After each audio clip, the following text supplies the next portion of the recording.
அதிகாரம் 20. பஸ்கூருக்கு சாபம். ஆண்டவரது இல்லத்தில் தலைமை அதிகாரியாய் பஸ்கூர் என்னும் குரு இருந்தார். இவர் இம்மேரின் மகன். எரேமியா இவற்றையெல்லாம் இறைவாக்காக சொன்னதை பஸ்கூர் கேட்டார். அவர் இறைவாக்கினர் எரேமியாவை பிடித்து அடித்து ஆண்டவரது இல்லத்தின் பென்யமின் உயர் வாயிலில் இருந்த சிறையில் அடைத்தார். மறுநாள் காலையில் பஸ்கூர் எரேமியாவை சிறையிலிருந்து விடுதலை செய்தார்.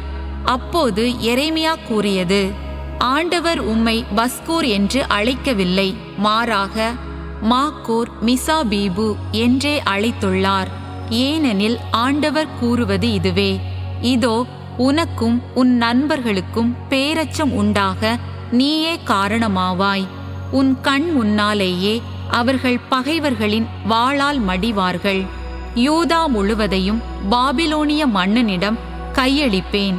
அவன் அவர்களை பாபிலோனுக்கு நாடு கடத்தி வாளால் வெட்டி வீழ்த்துவான்.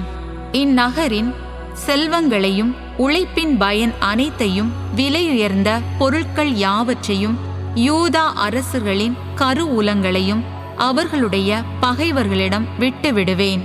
அவர்கள் அவற்றை கொள்ளையடித்து பாபிலோனுக்கு கொண்டு செல்வார்கள்.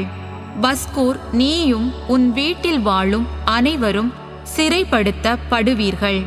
நீயும் உன் பொய் வாக்குகளை கேட்ட உன் நண்பர்களும் பாபிலோனுக்கு சென்று அங்கு சாவீர்கள். அங்கேயே புதைக்கப்படுவீர்கள்.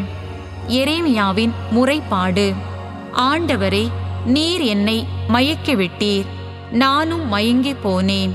நீர் என்னை விட வல்லமை உடையவர், என்மேல் வெற்றி கொண்டு விட்டீர். நான் நாள் முழுதும் நகைப்புக்கு உள்ளானேன். எல்லாரும் என்னை ஏளனம் செய்கின்றார்கள்.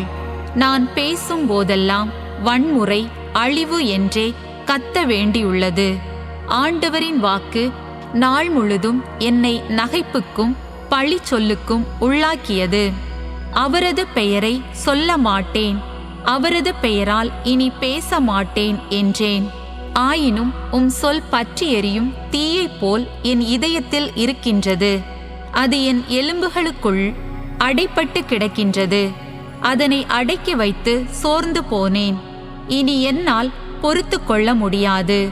சுற்றிலும் ஒரே திகில் என்று பலரும் பேசிக் கொள்கின்றார்கள். பழி சுமத்துங்கள், வாருங்கள், அவன் மேல் பழி சுமத்துவோம் என்கிறார்கள்.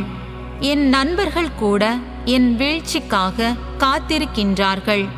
ஒருவேளை அவன் மயங்கி விடுவான், நாம் அவன் மேல் வெற்றி கொண்டு அவனை பழி தீர்த்து விடலாம் என்கின்றார்கள். ஆனால் ஆண்டவர் வலிமை வாய்ந்த வீரர் போல் என்னோடு இருக்கின்றார். எனவே என்னை துன்புறுத்துவோர் இடறி விழுவர், வெற்றி கொள்ளார்.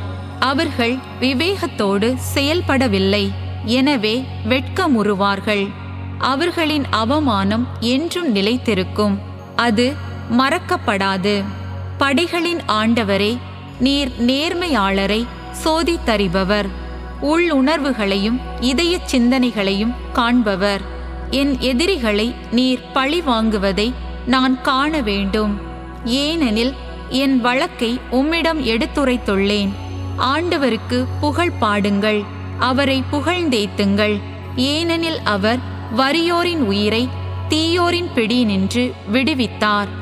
நான் பிறந்த நாள் சபிக்கப்படட்டும், என் அன்னை என்னை பெற்றெடுத்த நாள் ஆசி பெறாதிருக்கட்டும்.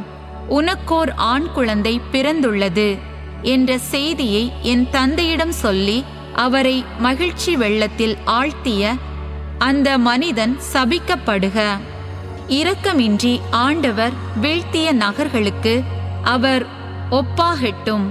காலையில் அழுகுரலையும் நண்பகலில் இரைச்சலையும் அவன் கேட்கட்டும். தாய் வயிற்றில் நான் இருந்தபோதே ஏன் என்னை அவர் கொல்லவில்லை? என் அன்னையே எனக்கு கல்லறையாய் இருந்திருக்கலாம். தாயின் கருவறையிலேயே என்றும் இருந்திருப்பேனே. கருவறையை விட்டு ஏன்தான் வெளிவந்தேன்? துன்பத் துயரத்தை அனுபவிக்கவும் என் வாழ்நாட்களை வெட்கத்தில் கழிக்கவும் தான் வெளிவந்தேனா?